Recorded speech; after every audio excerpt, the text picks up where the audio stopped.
दोस्तों, ये बात 23 जून 2024 की है।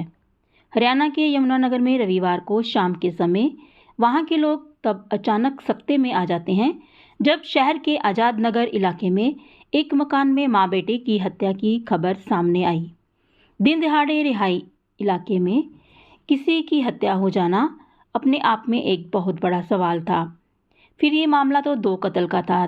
दरअसल जिस परिवार में मां बेटे की हत्या हुई थी उस परिवार में केवल 3 ही लोग थे, जिनमें 45 वर्षीय मीना, 23 साल का उसका बेटा राहुल और 27 वर्ष की काजल थी। जब मीना और राहुल का कत्ल हुआ था तो उस समय इत्तेफाक से काजल घर में नहीं थी। घटना के दौरान जिस तरह कातिलों ने घर के सारे सामान को बिखेर दिया था, उसे देखकर यही लग रहा था कि शायद उनका इरादा लूटपाट करने का था, जिसका विरोध करने पर उन्होंने मीना और उसके बेटे की हत्या कर दी। इसके बाद शाम करीब 4 बजे जब मीना की बेटी काजल वापस आई तो घर का मंजर देखकर उसके होश उड़ गए, क्योंकि सामने ही ड्राइंग रूम के फर्श पर उसके भाई की लाश पड़ी थी। पहले तो उसे समझ में नहीं आया कि अब वह क्या करे, लेकिन फिर वह हिम्मत जुटाकर अंदर के कमरे में गई। लेकिन वहां उसने जो कुछ देखा उसके बाद तो उसकी रही तही सही हिम्मत भी टूट गई, क्योंकि कमरे के अंदर बेड पर उसकी मां मीना की लाश पड़ी थी। इसके बाद काजल चीखती चिल्लाती घर से निकली। उसने आसपास रहने वाले लोगों को घटना की जानकारी दी। फिर उसने खुद ही 112 नंबर पर फ़ोन किया और पुलिस को अपने घर में हुई इस दर्दनाक वारदात के बारे में बताया। सूचना मिलते ही यमुनानगर की पुलिस भी तुरंत वारदात पर पहुंची। तब तक काजल के रिश्तेदार और पड़ोसी भी घटनास्थल पर इकट्ठे हो चुके थे। पुलिस ने घटनास्थल की बहुत बारीकी से जांच की तो पता चला कि मीना और राहुल की हत्या उनके सिर पर किसी भारी चीज से वार करके और गला घोंटकर की गई थी। साथ ही जिस मोबाइल चार्जिंग केबल से उन दोनों की हत्या की गई थी वह भी मौके पर ही पड़ी थी। इसके अलावा घर का सामान भी बिखरा पड़ा था। लेकिन जब पुलिस ने कैमरा की तरफ देखा तो पता चला कि घर में लगे सीसीटीवी कैमरे को भी बंद कर दिया गया था।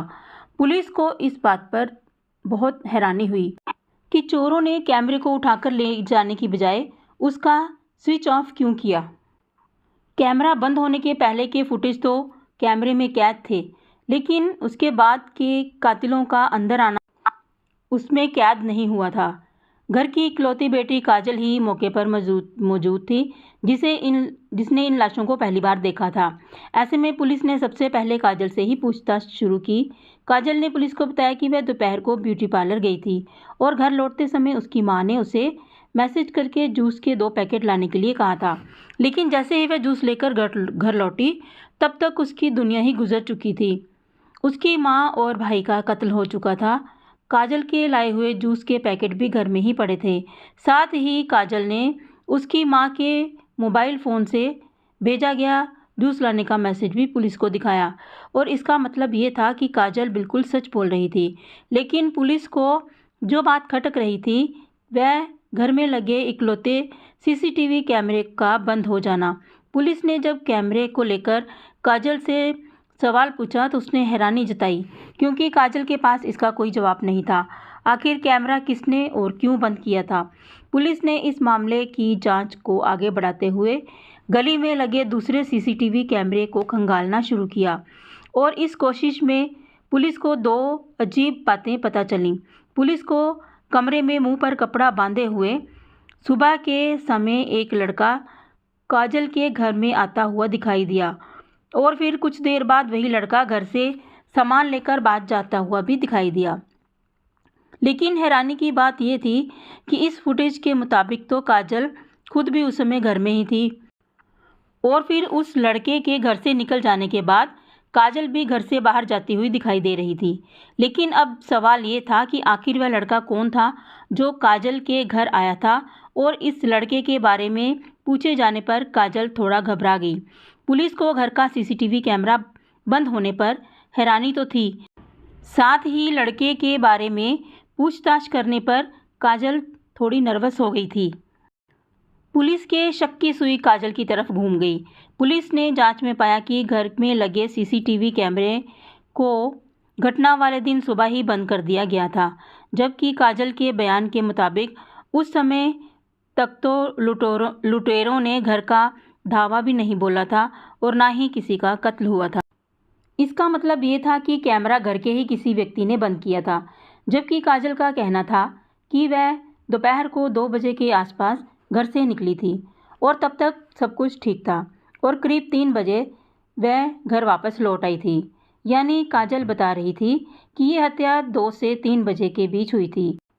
इधर पुलिस ने मीना और राहुल के शव को पोस्टमार्टम के लिए भिजवा दिया था, लेकिन जैसे ही पोस्टमार्टम रिपोर्ट सामने आई तो पुलिस को यकीन हो गया कि मां और उसके भाई के कत्ल को लेकर काजल झूठ बोल रही थी, क्योंकि पोस्टमार्टम करने वाले डॉक्टर के मुताबिक उन दोनों की हत्या पोस्टमार्टम से करीब 6-7 घंटे पहले हो चुकी थी, यानी सुबह 10 बजे के आसपास। और इस हिसाब से देखा जाए तो इस वारदात के दौरान काजल घर में ही थी। पुलिस के मुताबिक पहले तो ये मामला लूटपाट का लगा, लेकिन पूछताछ में जब सारी बातें सामने आई और गली में लगे कैमरे को खंगाला गया तो इससे पुलिस को यकीन हो गया था कि कोई ना कोई गड़बड़ जरूर है, यानी इस हत्याकांड में काजल का हाथ है। इसके बाद पुलिस ने बिना देरी किए काजल को हिरासत में ले लिया। पुलिस ने काजल का मोबाइल फ़ोन भी अपने कब्जे में ले लिया और जांच के लिए उसकी कॉल डिटेल्स निकलवाईं। साथ ही पुलिस ने काजल की मां और उसके भाई के मोबाइल फ़ोन की लोकेशन की भी जांच की, लेकिन पुलिस ये देखकर हैरान रह गई कि दोपहर को जब उसके मोबाइल से काजल के मोबाइल पर जूस लाने का मैसेज भेजा गया था, तब उसकी मां का फ़ोन उनके घर पर नहीं था, बल्कि काजल के पास था, क्योंकि उन दोनों के मोबाइल फ़ोन की लोकेशन एक साथ ही थी और वह दोनों फ़ोन घर पर ही थे। यानी अब ये भी साफ हो गया था कि काजल के जूस लाने की कहानी भी झूठी और मनगढ़ंत थी और ये कहानी काजल ने पुलिस को गुमराह करने के लिए खुद गढ़ी थी और खुद को अपनी मां के मोबाइल से झूठा मैसेज भी दिया था। अब इतने सारे सबूत सामने आने के बाद पुलिस ने काजल को अरेस्ट कर लिया। इधर काजल के पास भी झूठ बोलने का और बचने का कोई रास्ता नहीं था, लेकिन अब सवाल ये था कि काजल ने अपनी मां और छोटे भाई का कत्ल क्यों किया था। आखिर अपनी मां और भाई से ऐसी क्या दुश्मनी थी, वह तब भी जब उसके परिवार में कुल मिलाकर सिर्फ 3 ही लोग थे। अब मां और भाई के मारे जाने के बाद वह बिल्कुल अकेली रह गई थी। दोस्तों, इस सवाल का जवाब काफ़ी हैरान कर देने वाला है। हम आपको इस सवाल का जवाब यानी कत्ल के मोटिव के बारे में बताएंगे, लेकिन पहले ये जानना जरूरी है कि आखिर काजल ने अपनी मां और भाई की हत्या कब और कैसे की। दरअसल काजल ने अपनी मां और भाई को मारने की साजिश पहले ही रच ली थी। इस साजिश में उसने अपने एक ममेरे भाई कृष को भी शामिल कर लिया था। रविवार की सुबह जब काजल का भाई राहुल सेविंग करवाने के लिए घर से बाहर गया हुआ था, तो उस समय काजल ने कृष को अपने घर बुला लिया। इसके बाद इन दोनों ने मिलकर पहले किसी भारी चीज़ से काजल की मां मीना के सिर पर वार किया और जब वह बेहोश हो गई तो उन दोनों ने मोबाइल की फ़ोन चार्जिंग केबल से मीना का गला घोंट दिया और उसे मौत की नींद सुला दिया। लेकिन उन्हें लगा कि अब मीना आखिरी सांस ले रही है, लेकिन तभी अचानक राहुल घर पर वापस आ गया। उसे देखकर उन दोनों ने मीना को छोड़कर राहुल को पकड़ लिया और उसके सिर पर भी भारी रॉड से हमला कर दिया। इसके बाद कृष्ण ने राहुल का गला घोंट दिया, जबकि काजल उसके पास खड़ी रही। इस तरह पहले बेडरूम में मीना का कत्ल हुआ और फिर उसके कुछ ही मिनट बाद मीना के बेटे यानी काजल के छोटे भाई राहुल को भी मौत की नींद सुला दिया। इसके बाद उन दोनों ने मिलकर इस घटना को लूटपाट का रूप देने के लिए घर का सारा सामान बिखेर दिया और कुछ सामान काजल ने अपने भाई कृष को देकर घर से रवाना कर दिया ताकि मामला लूटपाट का लगे। इसके लिए घर से कुछ कीमती चीज़ भी गायब कर दी थी। काजल ने प्लान के मुताबिक सुबह ही अपने घर में लगे सीसीटीवी कैमरे के स्विच को ऑफ कर दिया था, लेकिन शायद वह भूल गई थी कि गली के दूसरे घर में लगे सीसीटीवी कैमरे ऑन हैं। उनमें भी इस हत्या के सबूत कैद हो सकते हैं। अपने ही मां और भाई की हत्या के इल्ज़ाम में पुलिस ने काजल को अरेस्ट कर लिया था, लेकिन उसकी हाव भाव और रवैये को देखकर पुलिस खुद भी हैरान थी, क्योंकि दूसरी लड़कियों की तरह माँ और भाई की मौत पर काजल को किसी ने एक बार भी रोते हुए नहीं देखा था। और इससे भी ज़्यादा वह पुलिस के सारे सवालों के जवाब पूरे कॉन्फिडेंस से देने की कोशिश कर रही थी। काजल दूसरी लड़कियों से बिल्कुल अलग थी। वह न सिर्फ लड़कों की तरह शर्ट और पैंट पहनती थी, बल्कि उसका पूरा अपीयरेंस लड़कों की तरह ही था। वह बातचीत भी लड़कों की तरह ही करती थी। ऐसे में पुलिस ने काजल को गिरफ्तार करने के साथ साथ उसके बारे में जानकारी जुटाना भी शुरू कर दी। पुलिस को पता चला कि काजल बचपन से ही लड़कों की तरह रहती है और घर में के भी एक कमरे में अकेली रहती है। काजल की मौसी किरण ने पुलिस को बताया कि वह 27 वर्षीय काजल एक समलैंगिक लड़की है, जिसके चलते उसका अक्सर अपनी मां और भाई के साथ विवाद होता रहता था। पुलिस को ये भी पता चला कि कुछ साल पहले काजल ने राहुल की शादी अपनी सहेली से करवा दी थी, लेकिन रात में राहुल की पत्नी चुपके से काजल के कमरे में चली जाती थी। यानी राहुल की पत्नी से काजल की नज़दीकियां ज़्यादा थीं। जब ये बात घर वालों को पता चली तो घर में झगड़े शुरू हो गए, जिसके चलते राहुल की पत्नी घर छोड़कर चली गई। इसके बाद मीना ने अपने बेटे राहुल की दूसरी शादी करवाई, तो काजल ने उसकी दूसरी भाभी के साथ भी ज़बरदस्ती की। इस कारण वह भी राहुल को छोड़कर चली गई।